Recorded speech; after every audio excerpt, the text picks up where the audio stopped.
Welcome to MING Presents the Re-UP, a conversation with the artistic mind.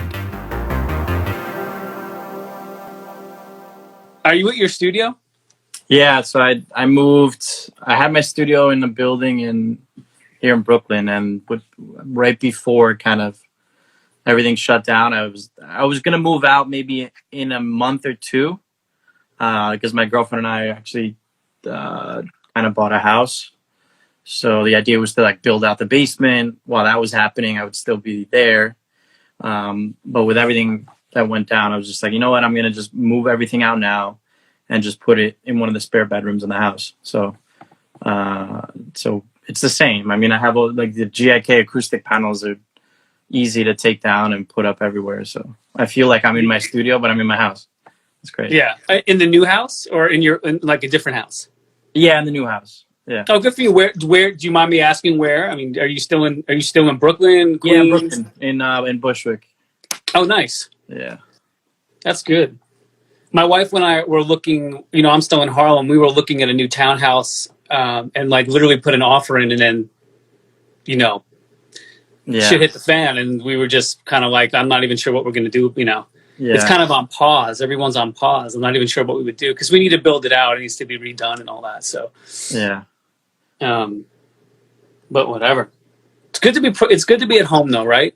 Yeah, it's great. I mean, it's not much different than before for me. I mean, I would just take the train 2 stops and sit in my studio for 12 hours. Now I just walk out of the next room, come into the studio, and spend 12 hours in here.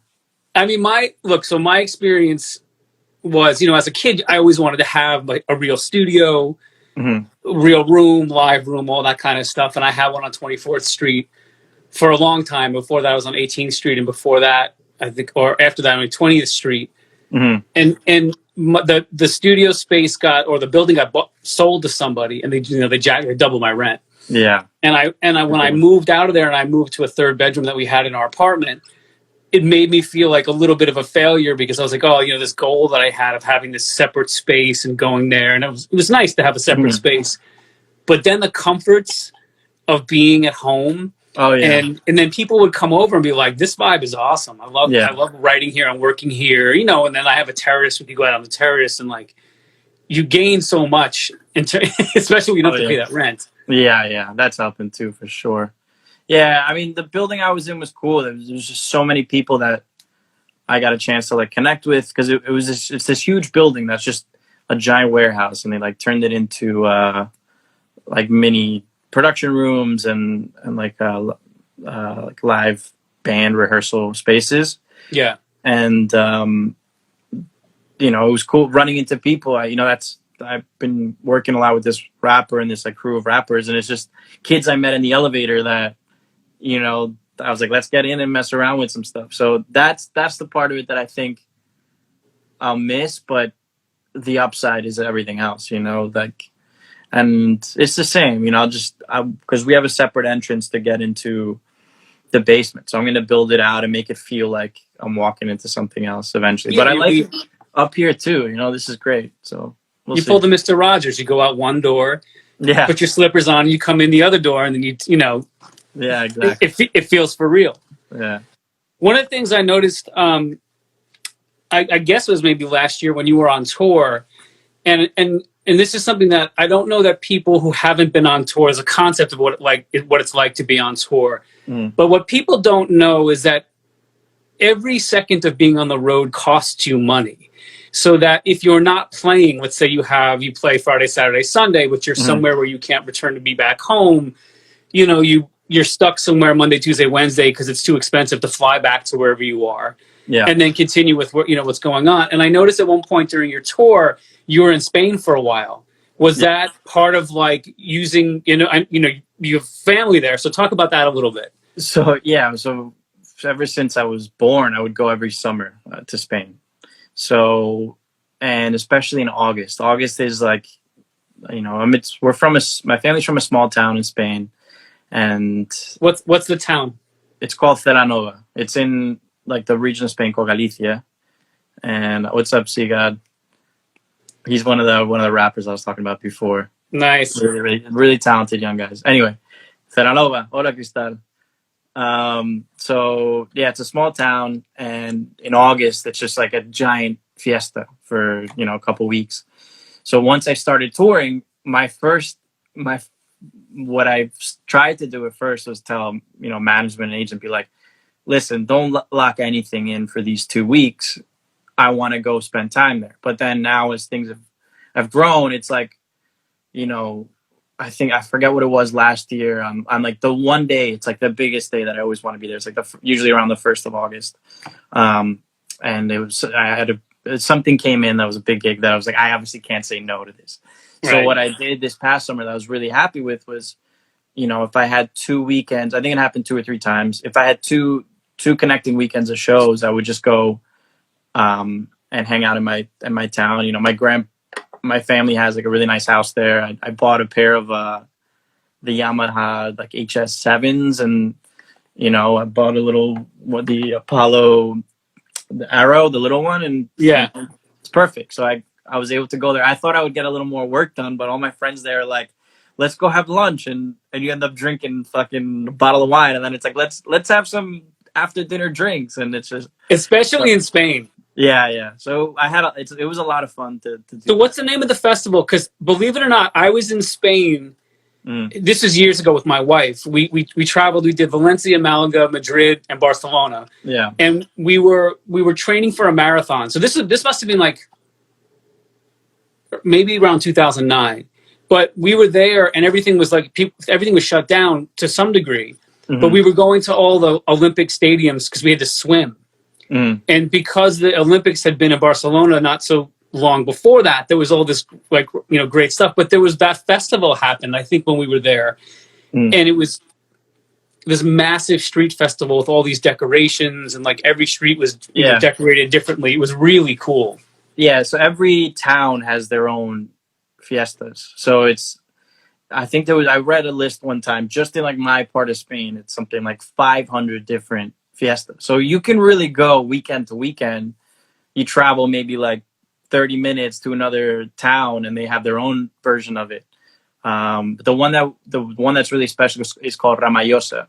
So it's on a Saturday, and what they do is I forget what time it starts, maybe 10 or 11, I think. They turn off all the lights in the town, and people have like, the main thing is like, like tree branches, and they have these paper lanterns, kind of like... Yeah, the lanterns. That's exactly what I was going to say. It was almost like Halloween, but with like paper lanterns. Yeah. So they do that, and then they have like, what are they called? Like, you create your own float. So my group of friends will make a float, and then like all these different people, and then you compete for like the winning prize. And every year my friends always do one. It's you really just like, the float is kind of just the disguise for carrying booze all around you, and drinking. So it's a lot of fun. Yeah. I'm really glad we have to talk about that, because when I noticed you hanging out in Spain, I was like, well, first I was like happy that you had a home base. What I found when I was touring very heavily, in the beginning, it was very isolating to me, because you were in a town so short a period of time that you'd maybe have dinner with the promoter, do radio, do PR, play your gig, be exhausted, get up, get on the plane, do this over and over, rinse and repeat, right? Yeah. But as you do it for more and more years, you start to have real friends in the towns, even if you're not from that town. So for me, Seattle was like the first town that I started to have really good friends. That like I get to Seattle, and I could peace out from my group and go do my Seattle stuff, and then San Francisco and LA. And once you have that, it makes the travel much more tenable than what people think it might be. Yeah, exactly. For sure. I think that was my main... I'm kind of the same way. Every city I would get to, I'd be like, all right, how do I... whether it's the promoter, and, that's such an important aspect of it too, is creating like those relationships. Yeah, that relationship, and also just like people you want to hang out with, and who are cool, and, so doing that in every city is so important for sure. Yeah. What's up, Sharam? Yeah, I mean, I think the hard part about that is that when I started, it wasn't as big of an industry as it is now. So that the people that I would go to see, the promoters, the local people throwing the parties, they were very into it and into hanging out with you because this was like a special thing for them. Yeah. I'm going to book you to play my event because I'm into your music and I'm into like what you're going to bring to my event. Yeah. Not to say that it's not the same now, but difference is now it's an industry. Yeah. So sometimes when you get to town, the promoters are too busy for you because they've got a million. They've already had 52 events this year. Yeah. Even if they love you, Yeah. you know. And then you're in this. I see Sharon was in there. You know, we connected a bunch in the past, and I went to a bunch of shows with him. He's one of the first people I really recognized, you know, how promoters always wanted to hang out with him and how like he really, I think it's an important part of his career is, you know, having those friendships and in every city, it's something super important that I saw him doing in all, like, you know, throughout his career in the last, like, you know, especially the last couple of years. But I'll tell you a quick story about that. In Seattle, when we had a tour manager, our tour manager started a fan club. This is when I was in Ming and FS. Mm-hmm. And so the tour manager, you know, during the travel, I would be like, why don't you build a fan club? And I'm starting to recognize people at all these different shows that were coming back around the States 2 and 3, 4 times. I'm seeing the same people. I'm like, I need you to go out and get their information because they've been at the last three shows. Like, start building a fan club. So they would do that. And then what we would do is we would reach out to those fans prior to coming back then and say, hey, I've seen you at the last 3 shows. I'm going to put you on the guest list. Bring some people that you want to turn on, and I'll put them on the list for you. And thank you for supporting me when there was nothing else going. You know what I mean? Like when you were in the early days. And then those people became my friends. Yeah. Literally, like I'd get into town and go have, you know, like one time we had a barbecue at one of the kids' houses, and he invited over 50 of his friends because they were like, you know, this group that I'm into is coming to hang out with us, and no one thought we would show up. Yeah. And of course we showed up, and then, you know, we just wanted to go hang out with this. It was a kid named Tommy, and I forget what his girlfriend's name was. And we went, we hung out at their house, had a barbecue, and then everybody came to the show. It was super fun. Yeah. That's awesome. It makes a big difference. Yeah, for sure. Yeah, you know, you want to establish those personal relationships with people. That's what it's all about, for sure. Yeah. Yeah. So anything interesting from that tour? So you were pretty much on tour until, like, when did you have to pull the plug on your dates? When did things start to sort of like? For me, let me look at the calendar. I'm so bad with dates, but I was in Barcelona where I already kind of felt uncomfortable a little bit. Yeah. And that was March 10th. So I flew to Barcelona for one show on March 10th, and then I was supposed to go to do these 2 college shows in Florida on it's like the worst to the worst. Yeah, March 12th and March 13th. And I remember it was just one of those things where they didn't cancel, and I was like on the fence and talking to management. Like, the schools were closed already. They didn't feel like it was right to have classes anymore. Right, the kids can't go to classes, but I might come play a show. Yeah, so I was just, you know, it was one of those things for me. You know, we kind of took this. We've taken this really serious from the beginning, and they were cool. You know, it was one of those things like, we'll postpone until the fall. So those shows ended up postponing. That was the week before Miami Music Week, and at that point, I think, Miami Music Week had already been canceled. Ultra kind of canceled a little earlier, and then you started to see all the pool parties just get canceled. So that was it for me, which is, you know, such a busy week, and to just go from that to nothing was pretty crazy. I mean, one thing that I will say, and I can, you know, it's good that I can look you in the eye and know this about you. It's like, you're like me. You're a studio record producer, the real deal. For the guys who don't make their own records, which there are plenty, they go from like having this bazillion, you know, crazy tour schedule to having nothing. And then I've heard from a lot of people that they're sort of like, management included, these people are really in flux because they don't know what they're going to do with themselves, and they don't know how they're going to generate income. Not my problem, but I'm just, well, you know, like you and I, like, I'm happy to be in the studio. This isn't a great time, but I'm with my family.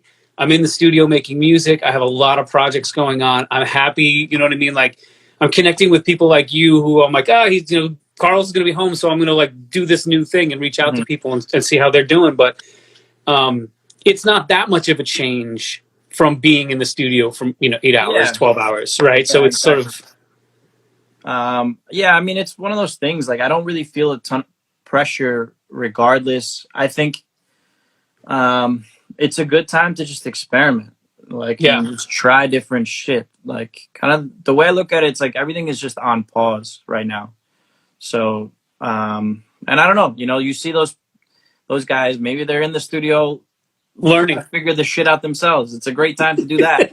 And if they're not, then I don't know what they're doing. But yeah, I love both. I really do love touring.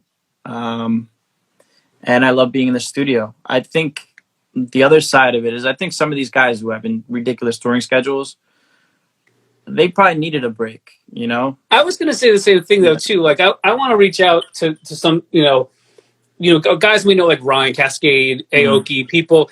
These guys have brutal tour schedules. I mean, to some degree, it might be a relief to have to be able to just be home for a while and be like, I can just chill. Yeah. I mean, there's also the other side. Some people just can't sit still for 2 minutes. I'm not. I like sitting still. I think I went. Well, when I was younger, I couldn't sit still. Now I'm totally.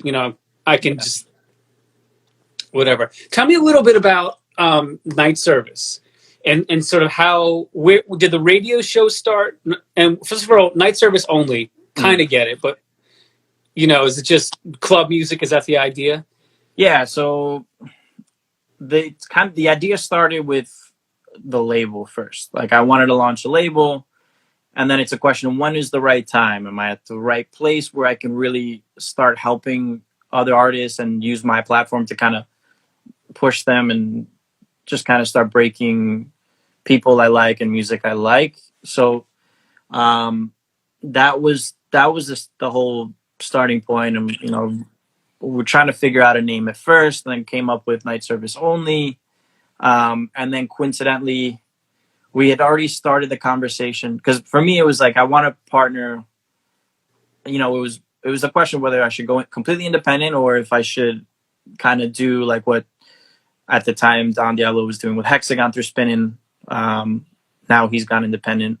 I didn't know that. Yeah, and the way Tiesto does Musical Freedom, which is through Spinnin'. So for me, it was that question is like, where, what should I do? And I spoke a lot to Don about it. And, my whole thing was like, I'm at the point kind of where maybe it was already bigger, but probably. But like when he started Hexagon, and I saw how much of boost it was to kind of have Spinnin'. And we've been doing this now for a year, and I see it. They alleviate the stress of so many of the issues that come with running a label. And look, I have Daniel on the management, who has been. It's crazy because I got the best of two things. Where Trevor, who was doing my day-to-day management before, was really good at the marketing side, so he really helped me through the whole branding aspect of it. Got you. And now Daniel's been on board, who's been amazing, but he has a different set of skill sets, and he's really, really been on, like, almost like having a manager / label manager. So he's been really helping me, with all the releases and everything. But originally, so the idea was I'll launch the label, and we had toyed about the idea of radio show. I'm like, that's a lot of work. I don't know. And I think two Octobers.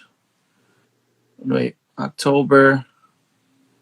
Yeah, not this past October, the October before. I think I was at 80. Well, it was either 80 or one of these different festivals, and I ran into the Sirius XM guys, and I was like, "Hey, I'm thinking about launching a radio show. Let's do something. I'd love to have it on on one of the channels." And they were like, "Oh, interesting. Okay." And then Stephanie LaFera from my management, she reached out to them and they were like, "Let's do it. Let's get them on board." And it was at that kind of transition period where Diplo had taken over the second channel, and him and his team were like, "Yeah, let's do it. let's give them a slot. So it ended up looking like it launched from a radio show first, and then the label came, but that was how it launched. But in reality, it was like the idea was always the label, and then this would kind of be secondary behind it. But I think maybe it worked out better this way. I've just been really happy. It's a lot. I know you do a weekly. Yours is weekly too, right? Yeah, I'm on 228. Yeah. Well, it's tough, man. It's tough. I'll be honest. Let me tell you how I do it, because I had an argument with somebody about promos on Facebook one day. Somebody was giving me a hard time about not going through all my promos personally. And you and I both know when you are at a certain level, I go through them myself. The amount of promos you get, though, are like that's why it takes me so long to do this shit. So, but the difference that I do is I have a partner who downloads all the stuff. Yeah. Luis, my manager partner on the show, he downloads everything, and we already know what labels and all the stuff. He, like, curating wise, he knows the sound, we know what we're going for, and he helps me go through, get rid of all the crap that I'm not going to use. Then, then we got our 30, 40 tracks. I throw them in Logic. I do the show. I did the show earlier today. That's what I was doing, 11 o'clock today. I put the show together, do the voiceover, and then I ship it out to all my people. Yeah. But, people don't understand how much work it is. It's like a scary full-time job, but not a full-time job. Like, it used to scare me when I was doing monthly, and I was syndicated by This Is Distorted, and they were like, you should really think about going weekly. And I was like, that sounds like a terrible idea. But what it's done for me creatively is that I listen to so much new music now that I feel like I'm really on top of the pulse of what's happening in a lot of different genres that I might not be able to pay attention to if I was only getting tracks for my DJ sets and for DJing and producing. I agree 100%. I feel the same way. It's like the homework that you could never even know that you were going to do. Yeah. And it makes you, I think, much better producer and a much more powerful DJ in the sense of like knowing what works on a listening platform, what might work better live. Yeah. Yeah. I'm right there with you. I think I'm on episode 66 now of the radio show. And now I've been in, I've got my groove going. I have my kind of formula for getting it done and stuff. But yeah, dude, I've never been this on top of music and what's happening, and it's a game changer. Yeah, for sure. It's definitely. I see it every week. It's just like it's another way to engage with people on a weekly basis. Like the way I did and still do. There's certain radio shows you're gonna go to see what they're playing, and I think that's something so important as a DJ. Not just what I found interesting for me was the caliber or the level of DJs that would reach out to me from the shows. Like wanting my music because they heard it on my show. I was like, you're listening to my show? Like, how do you have time to listen to my show? That was my response. Like, not like that I wasn't worthy of that. Just thinking of their touring schedule. And then, a couple guys were like, there's like a handful of shows that I listen to on a regular basis because I don't have time to do a show. So I'm getting educated on, like, I listen to these 5 shows, and these 5 shows give me house music, tech house, techno, blah, blah, blah, blah, blah, right? Yeah. And then, like other people don't know, if you're not in the industry, 1001 track list is a great source to find the music that was in it. All day. I love it, guys. Yeah. That's been a game changer too. Just seeing the way they've set it up is so smart, and it just makes it so easy to just, you're listening to something, and now they've had this for a while, but you can kind of preview the next record in the mix just by like, what you're looking at name wise, and you just click through and. Well, now you can save it, and you can save it to your Spotify playlist and stuff. So for people who aren't DJs and aren't looking to buy stuff off of Beatport and Track Source and all that, it's a great source for them to find and build their own playlists of brand new music. Yeah, even IDs. Quick, we got a comment. What's up, Hugo? Hugo, super talented DJ in Hong Kong. Was it Hong Kong? I played. I think it was Dragonfly. No, what the hell was it? Oh my god! He's the resident there. Oh, Super nice. cool guy. Thanks, Hugo man. Quintera. What's up, Dom? But anyway, sorry. No, man, that's what that stuff is. That's what that's there for. Yeah. Say hello to people. Oh, Dragon Eye. Yeah. Yeah. So it's funny sometimes. I feel like the comments are way behind the conversation. You can never tell if they're. It's like, Yeah. you know what I mean. They don't always. They're not always real time. So what you talked about some of the hip hop guys that you saying you're messing with some new guys. Mhm.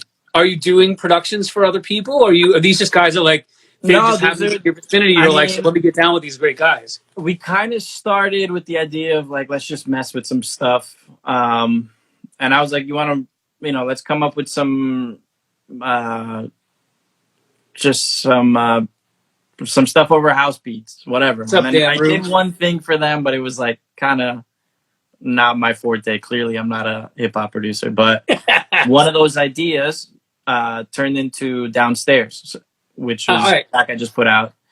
And it was J. Kel on it, but it was two other. There's like a little crew of these up and coming guys. Another guy's Indigo G, another guy's C God, and they work out of a studio where I had my studio before called Treehouse, and they're just like, super motivated, always in the studio, always working on stuff. And then, so we did that maybe like almost 2 years ago. We did the vocal for Downstairs, maybe less, a little less, but and I kind of I didn't know. I had an idea for the production, and it was just kind of whatever. And I knew the vocal was strong, and just sat on it. And then finally, just one of those days that it's just like, I'm gonna mess with this and see. Maybe today I'll figure it out. And then kind of nailed it in a day or two.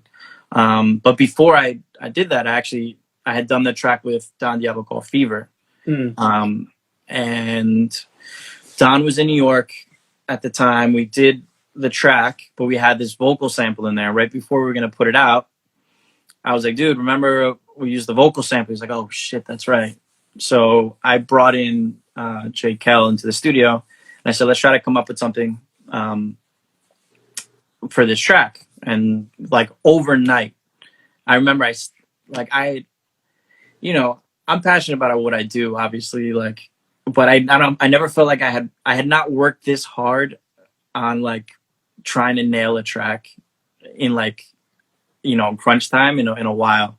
And it was one of those things. It was like he came into the studio at like 11. By that point, Don was obviously sleeping. We recorded a bunch of vocals. Then when Don woke up at whatever time it was, maybe it was like 5 or 6 a.m. here. I had a flight at I don't know, maybe like 11 a.m. or something. I was still in my studio. So I'm like scrambling to, talk to Don and figure this one out. And we went back and forth. We finally agreed on what the vocal, how it should be and everything. And it was like I'd bounce a version, the whole track we did together. That's the one thing about Don. We did a bunch over Skype early on, but then everything else is like he's in New York or I'll be in Amsterdam or whatever. And like we'll just hang out and make some music. So this is what that one was. But then at the end with the vocal, it was just like stress. But we're, came out awesome and we're really happy with it so far, like people's reaction to that one. And then, obviously the J. Kel again, just talking about the rappers, but that's good. It's cool. It's just, there's just so many different, especially in New York, there's just so many different influences, left and right. And everyone's so accepting, I think there's especially hip hop versus house, you can find some guys who are like, no, I don't mess with that at all. And and these are young kids who just are so open to so many different things. And it's been really cool to see them excited about these records too, So, I mean, I've I've done a ton of hip hop and pop stuff. And so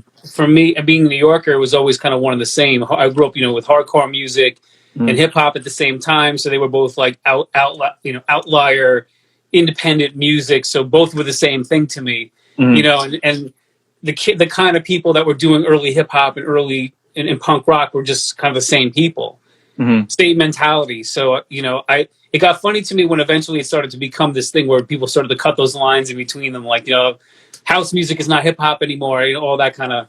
I had a good conversation with Junior Sanchez about that, about how some of the early house records were done on hip hop labels and vice versa. Yeah. And groups like the Jungle Brothers, had dance cuts, and everybody had a dance cut. Yeah. Because they knew in the clubs you still needed that extra, that different tempo. Mm-hmm. But I think young people, especially now, since everything is playlist oriented, have a lot wider mindset because they just like a song. And it just goes on a playlist. It's not like it has to be part of the 12 songs that you bought on a CD. Yeah.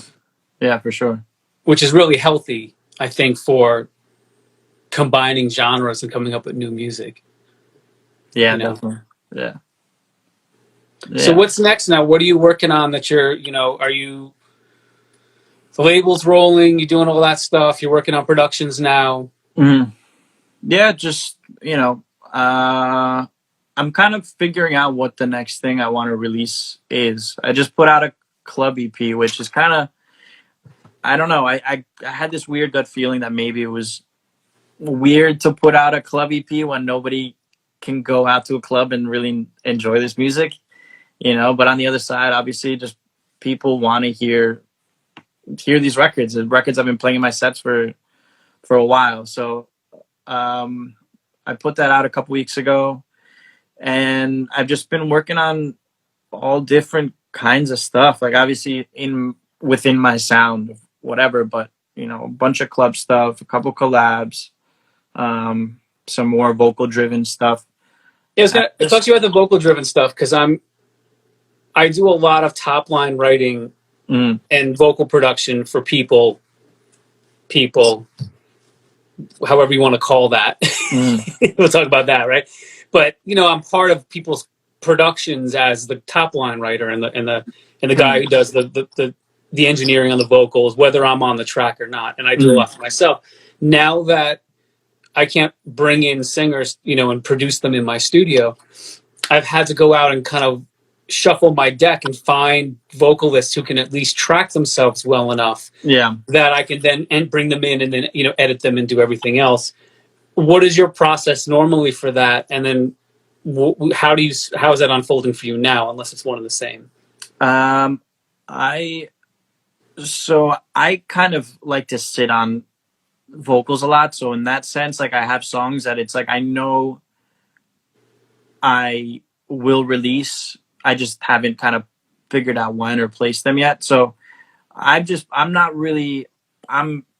did like a week of sessions in February of stuff that like is just kind of sitting there. So I've been kind of going back to that stuff, going back to other, songs that I've kind of written in the past. It's always, I feel like the best songs are definitely the ones when you're in the room working on them, not only for the sense that like you feel more like you're a part of it, but also it is your song. You are a part of that song. Like they can't just take the song and be like, no, this is going to something else. And I think in dance music that happens a lot. You'll get pitched the song and then you realize like Martin Garrix or Alesso also got pitched that song, or Tiesto. Yeah. Obviously they're going to get that song. So I had one thing come in. My management connected me with Sage Armstrong, and he sent over a couple of days. I was like, and I've been working on those a lot. And it's just this kid, he's like super talented producer, but also like sick vocalist. So that was easy. I was like, oh wow, I didn't have to do anything on the vocals. Like now I can do my thing. Yeah. And get the production going. And yeah, that's it. And then honestly, just like again, like this is a time we can use to do things that we normally wouldn't do. So I spent like an entire day just like with the 909, like the little guy, and just like really learning it in and out, and like the way to process it, and like just with obviously plugins. I don't have any hardware, and like using like the Apollo Unison stuff for putting plugins on it, stuff like that. Like I want to spend a day where I haven't done it yet because these live streams have just been nonstop. But I want to do tracks with not using my computer, other than just for like a sequencing stuff because I don't have a sequencer, but just using analog. That's something I want to do. You know, again, I have Moog Sub 37. I got the Minilog. I got Roland sent me the micros, which is amazing. This guy. Which you got that? Is that the 909 and the 808, or is it the 303? The 303. Yeah. And then the TR8S. I bought those. They sent me the TR8S. I have the Roland Cloud, and I do amazing. Want, you know, I did this digressing just about Roland. I got hired 2 years ago to do a soundtrack for a streaming only television show that was like 10 episodes. It was the concept was genres of music, like people, it was called Break Karate. It was like a karate film, but everyone like they would battle breakdancing, and that was like the whole whatever. Wow. It was very, very campy, but they wanted it to be all 90s hip hop. They wanted that sort of sound. They wanted like the rawness of sort of like Wu-Tang, and then all the like Run DMC and all those early beats and stuff. So I went on the Roland Cloud, and I limited myself to only using the Roland Cloud for the production. Oh, sick. That was it. And besides my DAW, besides using Logic to track everything, I was like, I'm not going to kill myself and, you know, go back to analog sequencing. But doing that, limiting myself I had to do 30, I did like 30 cuts for that thing. It was fun. I'd wake up every day and like do 3 new beats with, you know what I mean? Just like, and you know the way that the instruments sound. Yeah. It just brings you right to that time. Yeah. There's what's the big tune? What was it? Roddy Ricch, the box, the ooh. So there's like a symphony, like hit that's a big part of the beat, and that's straight from one of these Roland like symphony modules. It's crazy. Yeah. I messed with because I do use a lot. I haven't recently, but even before the cloud stuff came out, they had like the plug-in version of the SH-101. So I was using that for bass a lot because it just sounds, I don't know what it is. It's such a simple plug-in, but the low end sounds so good. No, it's just good. Yeah, it's and they also did a really good job with the emulation of those for sure. I mean, the plugins themselves are a little processor intensive, and sometimes like I have to bounce things in place to make it work. But you know, I have a track out today. I did a remake of White Horse, and I used the 303 for that. I did this whole acid line thing throughout, and I think I did use the SH-101 and something else from that just to give it that vibe. It's sort of like Planet Rock 80s, but acid line feeling to it. You know, it's good stuff. Yeah. I want those micros though. What are the micros? Well, the little the units, right? That they call the boutique. The boutique. Yeah. I mean, it's one of those things. Like I'm sure the plugin, like the cloud does version, the same sounds thing. The same. Do I ever really use it in a track? No. You know, like that's kind of, again, like it's just one of those things. Like I have the time now. Because you know, I'm in the everything I do is off my laptop. So I'm here in my studio, but everything is connected to it. So that way when I'm on the road, I'm touring, I just have everything there. I don't have to worry about it. But then the problem is if I'm recording synths and stuff, I can't go back and like change the melody of something. So I think there was 1 or 2 tracks I've used the Moog for the bass, but other than that, it's just plugins, you know? Yeah. I mean, I sold off all of my analog stuff primarily because of the speed that I have to produce at. I can't, you know, like recalling and making changes because you don't know what's going to happen. I mean, the simplest example is that you write a song with somebody and then you realize later on the key needs to change. You need to go up a whole step or half step, and then that instrument becomes, you know, chimpy or, you know, like a little, like it doesn't have the tone anymore. Yeah. And so I hated running into that situation where I was like, I'm never going to get this sound again. You know? Yeah. I know. So I do stuff like that more for tracks that aren't going to get messed with songs. But yeah. Just sampling that stuff sounds good. I've been doing silly things like this is my new live streaming rig. I put up Christmas lights so it wasn't so boring. Nice. I got some. I hung out black stuff in this room that I'm in because it looks like otherwise you're like Yeah.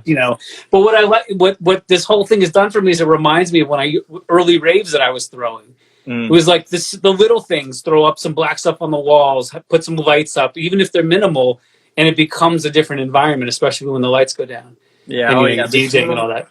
I've been doing. I bought a green screen that I had set How up. is that? I haven't bought a green screen yet, but Great. The only thing, because my old thing was I had just gotten a whole bunch of new visuals done, like SID visuals, night service only visuals, and I ran into the problem where the visuals are such high res that the file size is just massive. My computer couldn't handle running. You gotta kind of have two computers if you're gonna do that. That's what I read. Yeah. Like I just bought a 13-inch, Mac Pro, MacBook Pro, so that I could run the streaming stuff and all that on there. And then if I need to do other things, I have an iMac and whatever. Yeah. Well, so I was trying to run it just off my laptop, but it wasn't like it ended up. So I came up because some of these live streams, especially if it's for like a bigger network, and there's like 50 fucking DJs, they ask you to send it in before. So you're recording it like you're doing it live, but in reality, you did it like a day or two before. I actually, I have to tell you, I like it better because I've done a couple, and I like doing it. I like doing it ahead of time because otherwise, the whole time I'm stressing about the internet connection. Yeah. It's like if you do it, at least you have it. Yeah. But so you've been doing that. So then tell me. Hi, Zano. This guy really wants me to say hi to him. Zano, hi. I'm sorry. There's another dude above there who wants to submit a demo on your label. But if you go to his website, there's a link. I know, but honestly, I'm just gonna tell you right now, I'm very bad at it's Hano. Oh shit. Oh man. Is it Hano? Yeah. Hano and Carol, they're really, really great people. They're from Dallas. And every time, the last time I went to Dallas, they took me to their friend owns like a bunch of Mexican restaurants. So I had like a legit Mexican lunch. It was so good. Do you know that's how Stephanie LaFera and I know each other? From like we would play Atlanta, and she would come to a show, and then one time we went and got like vegetarian food with her and her friends. This is, for people who don't know, Stephanie LaFera is the owner. I don't know. She's at WME, right? But she was the owner of Little Empire, who manages Sid and managed me back in the day. But this is somebody who I met on the road. She and her friends took us for vegetarian food, and that's literally, I don't know how many years it's been, but that's how it happens, right? Yeah. And you just reminded me of the other Tommy and Charlene. Charlene was the other girl from Seattle, so that's cool. What's up, Frankie? Frankie Shakes. He's a talented DJ and producer from Toronto / Miami. I really wonder where he is now. Can't imagine Miami being super fun right this second. We shouldn't digress into this, but I don't know that people are taking it as seriously as we are in New York because of the numbers that we see in New York. And I don't know about you, but I have tons of people who either have been sick or haven't made it, or so. Yeah. I think that's not a reality for everybody yet in the whole country, even though the numbers are trending in the wrong direction.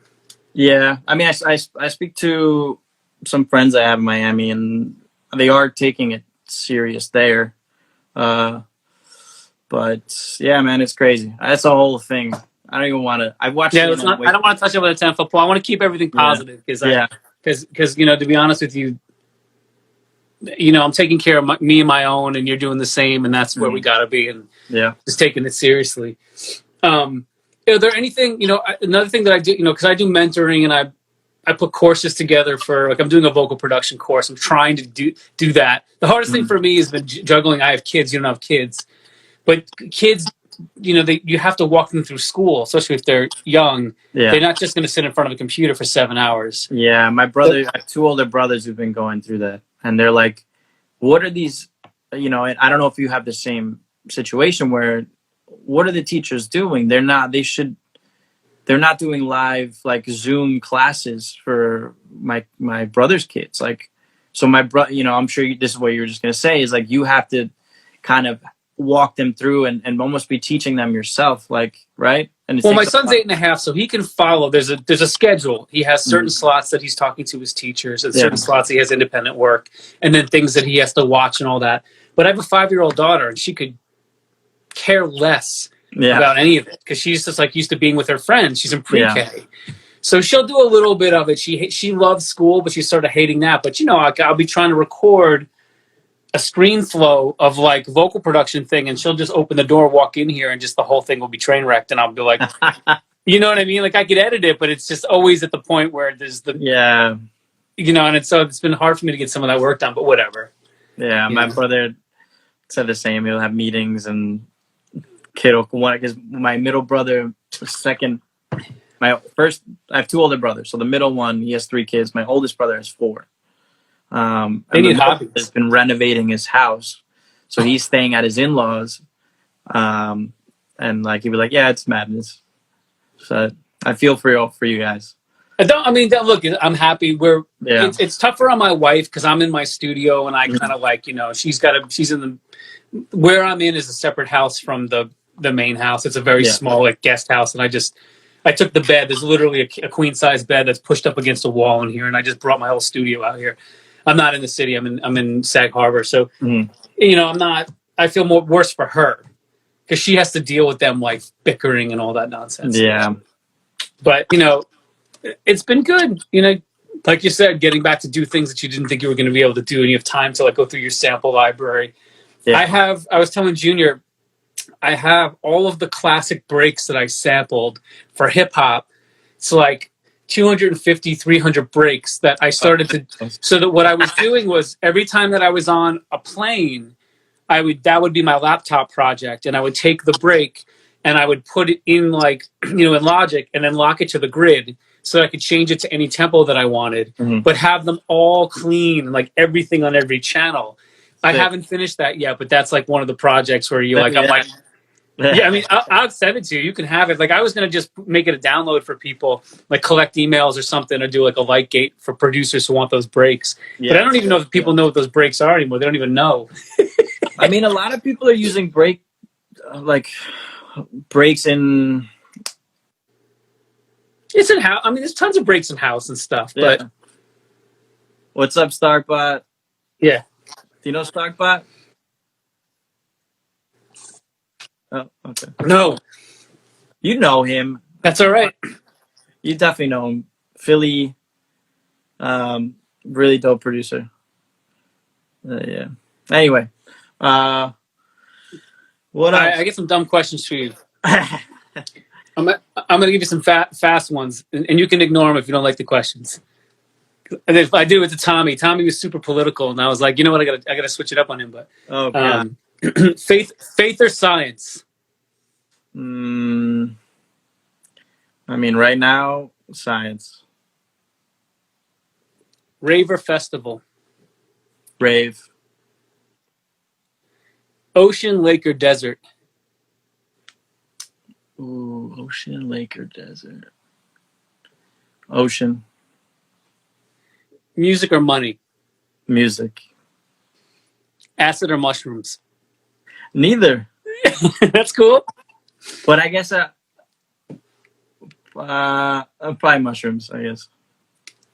Big room or small room? Small room. What's your superpower? I guess music.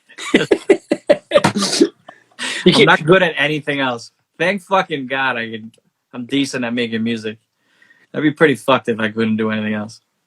I mean, you know, music is. To be good at music means you're good at a lot of things these days. It means you're a technologist. It means there's a lot of stuff that. Yeah. You'd be good at a lot of other things. I'm good at figuring. That's what a producer is. I don't really know how to do anything. I just know how to fix whatever it is I'm trying to fix, if that makes sense. Like I'm a problem solver. That I apply to music. that's what I define being a music producer is somebody who solves the problem of music and solves the problem of putting all these pieces together to get to something that, you know, is valuable. Yeah. There's a million ways to do it. They're not all correct. Wait, someone posted a question here, and do you know Volak? Volak. Yeah, Volak, great Russian producers. What's up, Nikki? Do you see progressive music dying down compared to tech house during the pandemic? No one wants to rave hard in their house, jumping up. What does it say? I don't know about that. I feel like we were talking about this earlier. Sometimes I just want to hear dirty beats. I don't want to think about it too much. All right, let me ask you a couple more, and then I'm going to let you go. Oh, great. I couldn't hear. How do you? I think I put the question about progressive house. I was thinking about this the other day. You know, for me, I've been into dance music already for a long time, but that wave that came in, like, you know, 2006, 2007 through 2009 was a really special sound, and it just kind of disappeared. So is it going to ever come back? You know, I have friends who were like the biggest, and, you know, I was a huge Swedish House Mafia fan, huge Axwell fan, and like, but some of these guys are still kind of trying to produce that style of music. And it's like,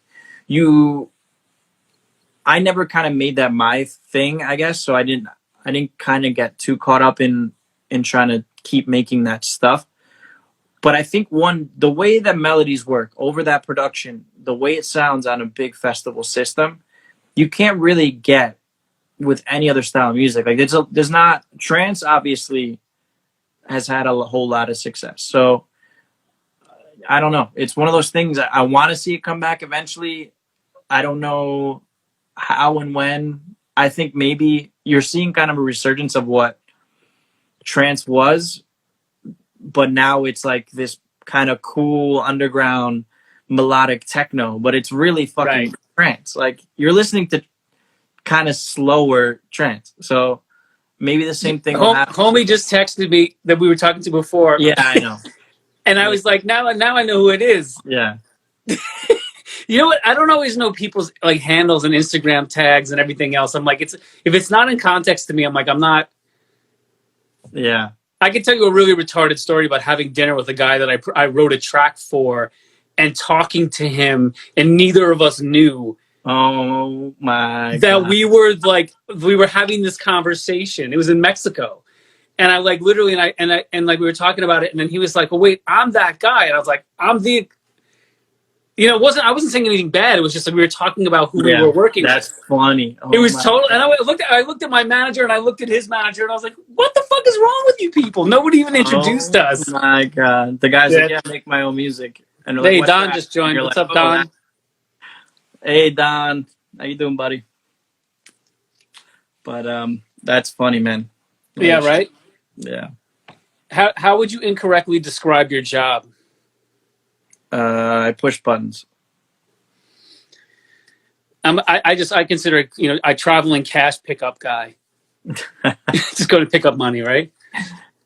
What animal should survive if only one can survive? What animal should survive? That's a tough one. I guess humans. Does that count? You can say whatever. I'm not here to judge the rest of the planet, but we will survive. I'm not here to judge the answers. I'm just asking a question. Hunter or gatherer?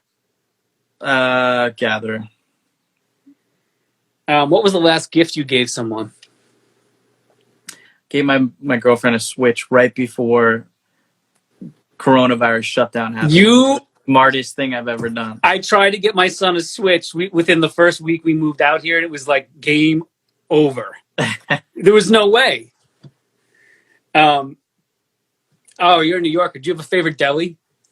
I want to say, I'm from Little Neck, which is like border of Queens, Nassau. I'm in Long Island. Yeah, but I say I'm from Queens. You know, whatever. I'm from Stony Brook, Long Island, so it's all good. Story, which I am from Queens. Okay, and people are like, you're not from Queens. That's Long Island. Anyway, There's a place in Glen Cove called Kitchen Cabaret. That is the most legit There you fucking go. deli See, in if New you're a York. New Yorker, everyone's got like a deli. Wait, time out though. Cherry Valley was a big part of my life for a long time. When I still lived in Little Neck, and I would play in the city at like 6 a.m. every Friday or Saturday. I would be there. TCS. There you go. Yeah. That's how I knew you're a New Yorker. That's your New York card. You got a favorite metal band? No, I was never really a metal guy, man. I want to troll you right now and say, fuck, I can't even troll you. It doesn't I don't matter. have names. No, I don't have one. All right, this is my last silly question, just because. You're a big metal guy, right? What? Aren't you a big metal Oh guy? yeah, dude! I grew up playing in metal bands. I had hair on my ass and all that stuff, dude. Yeah. Forget, I've been doing this for multi genres. What genre are the Talking Heads? Why do you gotta do this to me? Kind of, would I say rock? No, I don't know. I asked my wife the other day. We listened to the Talking Heads, and I'm like, I don't even know what kind of music this is. It's just good music. Yeah. I guess it's rock. The reason why I'm asking that, it came up on the classic rock Spotify thing, and I was like, the Talking Heads are not classic rock. Like classic rock is like, like metal, not metal, but like, Altomuro. Zeppelin. What?